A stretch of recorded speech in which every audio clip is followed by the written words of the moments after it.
안녕하세요. TWM 스트랩입니다. 오늘은 기계식 시계의 관리 방법에 대해서 간략하게 설명해 드리려고 합니다. 일단 기계식 시계가 뭐냐? 다들 아시겠지만 일반적으로 전지가 들어있는 쿼츠 및 디지털 시계와 달리 기계적인 움직임을 통해 에너지를 공급하고 그 동력을 통해서 태엽을 감아 작동하는 아날로그 시계를 말합니다. 일반적으로 태엽을 감아주는 방식에 따라서 핸드 와인딩, 수동시계라고 하죠. 그리고 오토매틱, 자동시계라고 부르는 종류로 기본적으로 나눠져 있고요.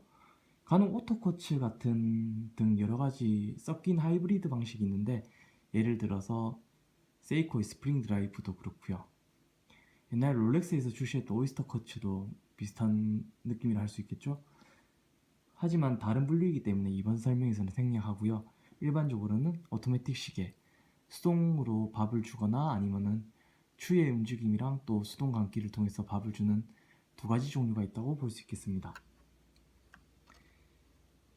그러면은 기계식에 대해서 이제 간략하게 설명해 드릴 건데요. 일단 기계식의 대표적인 것은 제 영상에 보이는 것처럼 에타 무브먼트가 가장 기본이라고 할 수 있습니다. 에타 무브먼트에 대해서 간략하게 설명드리면은 전 세계에서 가장 성공한 대량 생산 무브먼트 중에 하나라고 볼 수 있습니다. 생산처는 구 에테르나, 즉 현재 에타, 스와치 그룹 소속의 매뉴팩처에서 생산되는 무브먼트고요. 등급에 따라서 여러 가지로 나뉘면서 최소 50만원에서 보통 최대 500만원 이상, 어떤 건 리테일가에 따라서는 1000만원 가까이도 하죠. 그만큼 다양한 폭넓은 가격대의 시계에 기본 무수정, 그리고 수정된 거 엘라보레나 탑급이나 크로노미터급 등 다양한 수정을 통해서 다양한 가격대의 시계에 사용되기도 합니다. 쿼츠 파동 이전에는 에타처럼 큰 회사 말고도 작은 여러가지 회사 무브먼트 제조사가 존재했거든요. 하지만 쿼츠 파동 이후에는 시계업계 자체가 명품 시계 쪽으로 방향을 전환하고 제품이 고가되고 고도화되면서 기계시계 자체가 고가가 추가되어 버렸거든요. 중가 제품들도 있긴 하지만요. 하지만 그런 상황 속에서도 가격 경쟁력을 잃지 않고 제품의 내구성을 유지하고 대량 생산에도 용이하고 제품이 주는 감성적인 측면도 어느 정도 보유한 그런 무브먼트가 바로 에타 무브먼트라고 할 수 있겠습니다. 제가 오늘 설명해 드리는 이런 기계식 관리 방법은 가장 많이 사용되는 범용 무브먼트인 에타 무브먼트를 기반으로 한 것임을 참고해 주시면 감사하겠습니다. 일단 예시로 한번 보여드릴게요. 간단하게 설명드리려고 제가 이제 부품 보관하고 두었던 인빅타 시계를 잠시 들고 왔습니다. 에타 무브먼트를 사용한 시계는 아니지만 기계식 시계에 대해서 간단히 예시를 드리려고 가져왔어요. 일단 대중적으로 가장 쉽게 접근하시는 무브먼트가 이렇게 자동 무브먼트인데요. 추의 움직임을 통해서 이제 태엽에 에너지원을 공급하고 그로 인해서 시계가 움직이는 그런 방식입니다. 이를 오토매틱 시계라고 하죠. 작동법도 마찬가지고요. 하지만 작동법은 에타 베이스에 에타 관련된 동일한 구조를 가진 진열지 자사 수정된 무브먼트를 가지고 설명해 드리려고 합니다. 일단 이 무브먼트에 대해서는 앞서 설명해 드렸지만 용도 조작 단계에 따라서 여러가지 기능이 있어요. 0단에서는 용도가 다 깨진 상태를 말하죠. 이 경우에는 방수 상태입니다. 그리고 여기서 한 단 더 빼면은 수동 감기 모드, 밥을 주는 거죠. 에너지원을 직접적으로 공급할 수 있는 모드예요. 그리고 여기서 하나 더 빼면은 날짜창을 조정할 수 있죠. 그리고 하나 더 빼면 최종 단계죠. 그러면은 핵 기능이라고 초침이 멈추고 그리고 시간을 조정할 수 있는 모드입니다. 에타 무브먼트는 거의 이런 기반이고요. 특별히 수정을 가하지 않는 이상, 예를 들어서 용신 부분을 수정하거나 그런 논데이트 제품이 아닌 이상 거의 이 단계를 다 가지고 있다고 보면 됩니다. 작동 한번 하는 걸 보여드릴게요. 자, 일단 용도를 해제했죠. 여기서부터 다시 설명해 드릴게요. 용도 해제했다. 이 상태가 수동 감기 모드.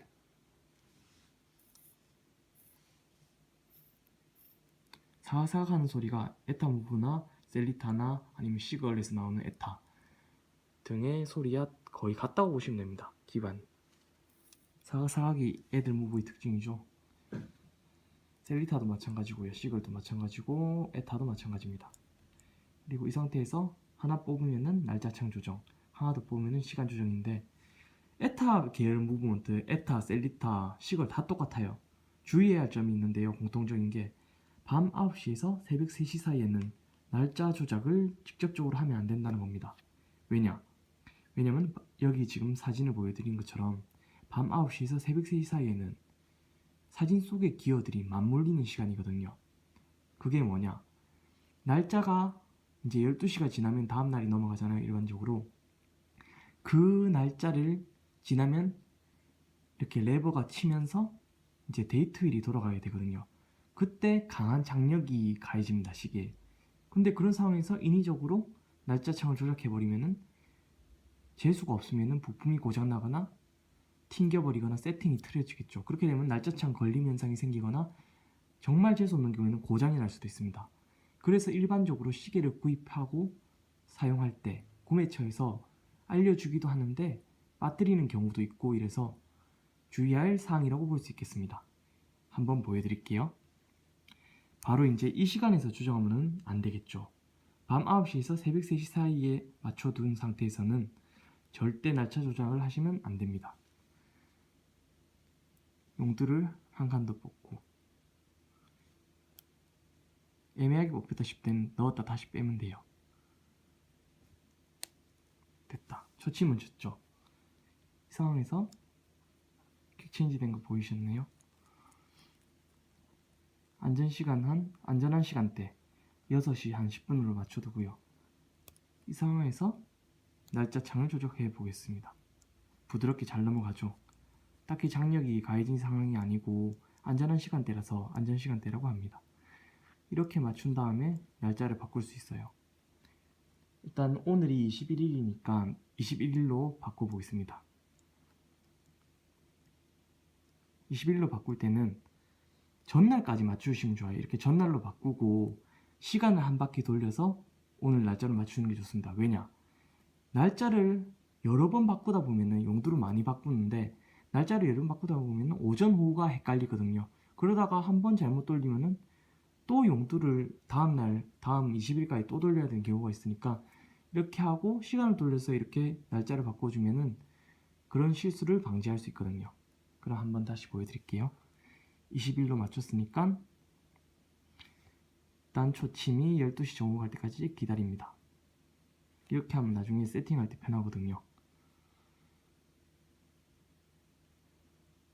시간이 안 가지만 기다려 보겠습니다.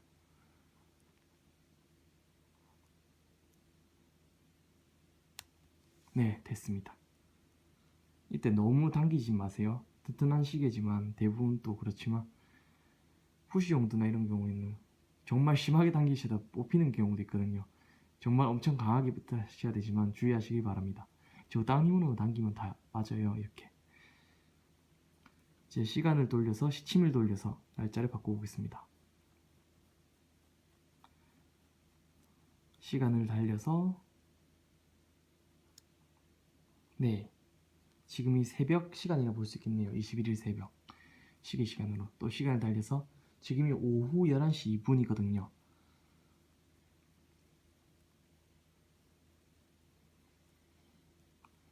오후 시간을 가고 있고요. 11시 2분에 맞춰보겠습니다. 11시 1, 2 이게 3분 딱 되면 맞추면 되겠네요. 컴퓨터 시간을 기준으로 맞춰야 되니까 잠시 기다려 보겠습니다. 대략 15초 정도 남았습니다. 12시 3분 이게 아무래도 가장 오래 걸리는 것 같아요. 시간 맞추고 할 때 기다릴 때. 하지만 기다린 게 귀찮다고 대충 맞춰버리면 1호차 정확하게 확인이 안 되겠죠. 네, 됐습니다. 이 상태에서 스크류 용도면은 살짝 눌러주면서 잠그시면 돼요. 보통 확인도 안 하고 막 잠가버리시는 분이 많은데 그럼 나사산이 빨리 망가져요. 나사산은 말 그대로 이빨과 이빨이 조합되는 거랑 보시면 돼서 스크류에 맞지 않게 잠그면 손상이 될 수도 있거든요. 그래서 이렇게 눌러서 부드럽게 이렇게 돌려주시면은 이빨에 맞게 딱 잠겨집니다. 너무 강하게 잠그실 필요 없고요. 엄지손가락, 검지손가락에 약간 이렇게 하얗게 변할 만큼 적당하게만 잠궈주시면 돼요. 손가락 끝에만 힘이 가해진다고 생각하는 잠그는 정도면은 잠김 상태가 확실하게 됩니다. 억지로 이렇게 잠그실 필요 절대 없고요. 특히 롤렉스 디자인이나 아니면 롤렉스 자체나 아니면 이런 큰 파이프를 가진 시계는 그나마 나은데 태고이어나 이런 경우에는 티소 같은 경우나 파이프 형태 있죠. 이런 나사선이 굵은 방식이 아니라 내부 이너 파이프 형태의 방수시계는 절대 이렇게 강하게 잠그시면 안 돼요. 파이프 나사선 자체가 상당히 얇기 때문에 손상이 쉽게 일어납니다. 간혹 판매처에서 상식 이하로 시계를 구입하시고 이제 사용하시고 할 때 용두를 꽉 잠그세요라고 하시는 분이 있는데 정말 안 됩니다. 절대 안 됩니다. 그 고장의 주 원인입니다. 용두에. 용두는 적당히 잠그셔야 되고요. 방수 능력에는 이 용두 잠김도 어느 정도는 영향은 있지만 게스킷의 상태나 그 상황에 따라서 달라지는 거라서 그렇게 꼭 잠그신다고 해서 방수 능력이 더 향상되고 그런 거 없습니다. 용두는 잠그기만 하면 돼요. 풀리지 않게. 이제 시계를 작동하는 것을 설명 보여드렸고 이후 것은 제가 요약해서 하나 설명해 드릴게요. 일단 시계의 주의사항을 몇 가지 가져왔습니다. 이런 에타 관련된 무브 베이스 시계들은 날짜참 조작하는 게 제일 중요해서 그 부분에 대해서 주의사항을 먼저 알려드렸고요. 다른 것은 바로 모든 기계식 시계에 일반적으로 통하는 것 중에 하나입니다. 물론 자사 무브먼트를 사용한 다른 제품이나 이런 것도 있지만 일반적인 시계의 경우에는 이 주의사항이 대부분 공통된다고 보시면 돼요. 첫 번째는 충격에 주의하는 거, 두 번째는 물을 주의하는 거, 세 번째는 자성을 주의하는 것 정도가 있겠네요. 이 세 가지에 대해서 제가 설명해 드릴게요. 일단 충격에 주의한다는 게 뭘까요? 말 그대로 간단하죠. 이렇게 일부러 떨어뜨리거나 아니면은 어디 강하게 부딪히거나 이렇게 하지 말라는 건데요. 보통 일반적인 스포츠 시계는 1m에서 1.5m 전후한 떨어짐이나 나무바닥 등에 그냥 떨어지는 이 정도는 견딜 수 있게 재야 되거든요. 왜냐면은 사용자가 착용하고 있을 높이쯤에서 떨어지는 걸 견딜 수 있게 제작되기 때문이죠. 실제로 충격 방지 기능도 들어있고요. 롤렉스 같은 경우에는 그 테스트가 엄청 과학하기로 유명하죠. 오토매틱 시계 기준으로 봐도. 그 중에서 에타 무브먼트는 범용 무브먼트긴 하지만 오랫동안 검증됐고 또 튼튼한 무브라고 알려져 있고 실제로도 그렇습니다. 하지만 이 충격에 주의하라고 해서 과도하게 모시거나 걱정하시는 분이 있는데요. 그럴 필요가 없는 게 지금보다 시계 제작 능력이 조금 떨어지거나 아니면 부품의 완성도가 질이 자체가 떨어지는 과거 한 70년 전, 80년 전에도 그런 시계, 수동 시계를 착용하고 2차 세계대전이나 베트남전 같은 극한의 전쟁 상황이나 전후 시점에도 사용되었고요. 그 이전이나 아니면 그 이후로 극지방 탐사나 아니면은 바다 해양 탐사 등 시계에는 극한의 상황에서도 많이 사용되었거든요. 기기 시계가. 즉 다이빙 컴퓨터가 등장하기 전에는 이 다이버 시계 자체가 실제 다이빙 컴퓨터 역할을 했습니다. 베젤을 돌려서 잠수 시점을 표시하고 들어가곤 했죠. 그만큼 중요한 기본 장비였기 때문에 그렇게 사용될 수 있었던 건 내구성이 바탕이 되지 않았다면 불가능했겠죠. 이미 내구성이란 건 완성된 단계라고 볼 수 있겠습니다. 하지만 시계가 손상이 되면은 저렴한 제품이 아니잖아요. 시계 자체는 일반적으로는 대부분 아무리 저렴해도 보통 몇십만 원 하고 괜찮은 무브먼트 사용한 시계들 기본적인 시계는 마이크로 브랜드 이 지놀트 시계도 리테일가가 1,400불이니까 보통 100만 원대 넘어가는 물건이거나 이렇게 하면은 아무래도 손상되면 수리비가 꽤 나오거든요. 무브먼트 오버홀 비용만 해도 정식 수리했을 때도 몇십만 원 나오고요. 에타 같은 경우에는 사슬 수리하더라도 괜찮은 곳 수리하면은 10만원에서 15만원 정도는 한다고 보면 됩니다. 그리고 외관 같은 경우에 손상이 생기거나 눈에 많이 띈다 하면은 폴리싱이 가능한 경우도 있고 안 돼서 이제 교체를 하는 경우가 있는데 교체를 한다면 또 돈이 또 몇십만원 깨지거든요. 그만큼 시계 수리 방식 중에서도 다른 쿼츠 무브나 이런 걸 사용한 시계에 비해서 수리비가 많이 나오기 때문에 아무래도 충격에 주의하라는 말이 있는 것 같습니다. 제가 말이 너무 빨랐나요? 다음에는 물을 주의해야 된다는 사항입니다. 보통 지널트 시계는 ISO 642 테스트를 거쳐서 300m 방수가 검증된 시계거든요. 하지만 이런 방수 시계도 물을 주의해야 돼요. 어떤 말이냐? 보통 생활 방수 1기압이나 3기압 방수 같은 드레스워치 있죠. 뭐 까르띠에 탱크도 그렇고요. 하지만 이런 시계는 보통 방수 능력이 약하다고 생각하고 또 줄 자체가 가죽줄이기 때문에 물을 조심하는 편이 많아서 생각보다 물에 의한 피해는 별로 없어요. 정말 시계 자체에 대해서 무지한 지식을 가진 분이 아니면은 적당히 관리는 하시거든요. 설명도 들으시고요, 구입할 때. 하지만 문제는 다이버 시계에 있습니다. 100m 이상의 스포츠워치나 아니면 200m, 300m 실제 다이빙 가능한 다이버 제품은 정말 막 쓰시는 분이 많거든요. 예를 들어서 막 부딪히고 이렇게 막 쓰는 게 아니라 물에 접하는 거에서는 아무 거리낌 없이 사용하시는 분이 많아요. 네, 물론 그렇게 사용하셔도 됩니다. 그리고 특히 ISO 검증이 끝난 가장 저렴한 세이코 SKX007도 그렇고 수십 년 동안 또는 수년 동안 검증되고 또 검증된 방수 능력이거든요. 실제 다이빙 활동에도 말이죠. 하지만 제가 물을 주의해야 된다는 이유는 이 시계의 구조에 있습니다. 방수 구조죠. 예를 들어서 시계에는 이 시계도 그렇고 케이스백 그리고 크라운 그리고 유리가 꼽히는 이 부분에는 테프론이라는 여러 가지 소재가 들어가는데요. 기본적으로 케이스 뒷백에 이제 열어보면은 게스킷이 있고요. 크라운에도 게스킷 두 개가 들어가고 이 베젤 쪽에는 테프론이라는 것이 글라스를 고정하고 방수도 같이 기능합니다. 그렇게 복합적으로 방수 기능이 설계되는데 테프론 부분은 실제로 변형을 주지 않는 이상 거의 영구적으로 사용할 수 있고요. 그 외에 게스킷 부분은 근데 사항이 다릅니다. 왜냐면 고무라는 소재로 만들어져 있어서 5년에서 7년, 즉 오버홀 주기가 도래했을 때는 이 고무 부분도 방수 능력을 어느 정도 상실하게 되거든요. 예를 들어 고무가 단단해져요. 타이어처럼 경화가 되는 거죠. 그렇게 되면은 실제 방수 기능은 어느 정도 유지는 하더라도 많이 약해지는 편이거든요. 예를 들어서 과거에는 실제 다이버 잠수를 하고 활동해도 되었는데 5년 지나고 7년 지난 이런 상황에서는 다이빙을 하면은 말 그대로 습기가 유입되든지 아니면은 정말 최악의 경우에는 침수가 될 수도 있다는 거죠. 다이버 시계임에도. 이는 고무 게스킷으로 이루어진 방수 부분이 이 부분이 소모품이란 걸 인지 못하고 관리를 못해서 생기는 경우라고 할 수 있겠습니다. 그래서 물을 주의해야 한다는 사항은 방수 처리가 안 된 시계나 아니면은 오버홀 주기가 도래된 시계는 마찬가지로 공유되는 거라고 할 수 있겠습니다. 그 다음에는 자성을 주의해야 되는 게 있는데요. 시계에도 마찬가지로 여러 가지 구석이 들어가는데요. 무브먼트 부부 헤어스프링도 그렇고 자성이 영향을 받는 소재가 있습니다.